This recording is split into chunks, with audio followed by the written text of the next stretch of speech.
In the mist-shrouded hills of ancient Ireland, where sacred rivers carved their eternal paths through emerald landscapes, one name echoed through the ages with profound reverence: Danu.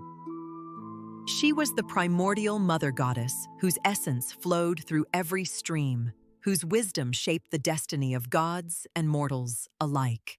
Danu emerged from the primordial waters before time itself had a name. Ancient Celtic lore speaks of her as the Great Mother, existing before the world took shape, when only the cosmic waters held the potential for all creation. Her very breath brought forth the first stirrings of life from the void. The Tuatha Dé Danann, the divine tribe of Danu, claimed her as their ancestral mother.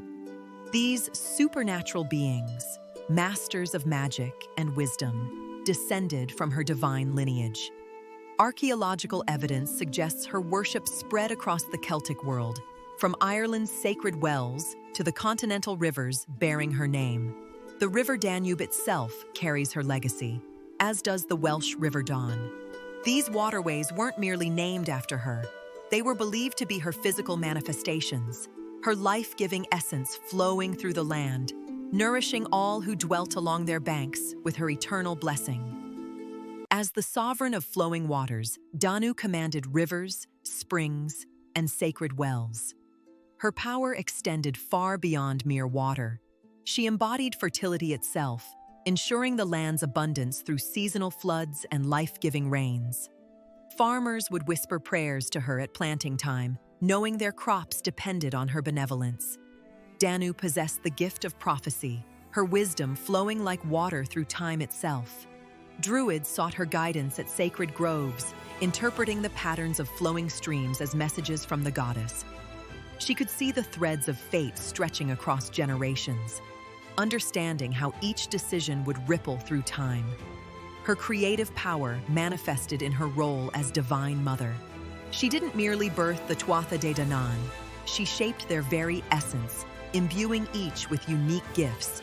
Through her, magic entered the world, teaching her children the arts of shape-shifting, healing, and otherworldly travel. The goddess also governed prosperity and abundance. Communities thriving near her sacred waters experienced unusual wealth, their craftsmen creating works of legendary beauty. She blessed the skilled with inspiration, guiding their hands to create treasures that would endure through ages. The most celebrated tale tells of Danu's arrival in Ireland during the mythic invasions.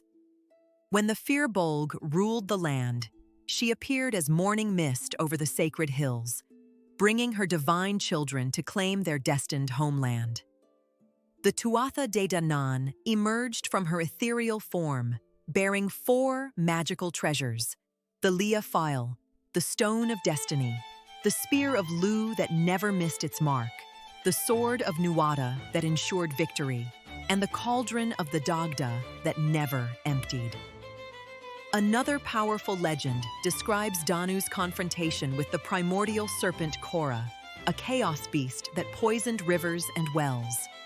For 7 days and nights, the goddess battled this creature in the depths of the earth. Her tears during this struggle created Ireland's most sacred springs, each drop carrying healing properties that persist today. The myth of the silver branch tells how Danu gifted a magical silver apple branch to worthy mortals. This branch would sing melodies so beautiful that listeners forgot all sorrows, transported to the otherworld, where Danu dwelt in her crystal palace beneath the waves. Heroes who proved their courage and wisdom might receive this gift, becoming her champions in the mortal realm. Perhaps most poignant is the tale of Danu's sacrifice during the Great Drought. When the land withered and her children suffered, she transformed herself into the River Boyne, her divine essence becoming the water that restored life to Ireland, though it meant surrendering her physical form. Danu's worship centered around sacred wells and river confluences, where devotees left offerings of silver coins, crafted jewelry, and woven garlands.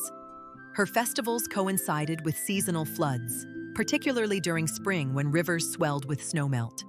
Communities would gather at dawn, casting flower petals into flowing water while chanting her ancient names. Her influence extends far beyond Celtic lands. Modern pagans and Wiccans revere her as a goddess of feminine wisdom and natural cycles. Environmental movements invoke her spirit in efforts to protect waterways, seeing in her mythology a call to preserve the sacred relationship between humanity and nature's flowing gifts. Danu's legacy flows eternal, like the rivers that bear her name. In every babbling brook and mighty waterway, her presence endures, a reminder that the sacred feminine continues to nurture our world. Her story teaches us that true power lies not in dominion, but in the generous giving of life itself.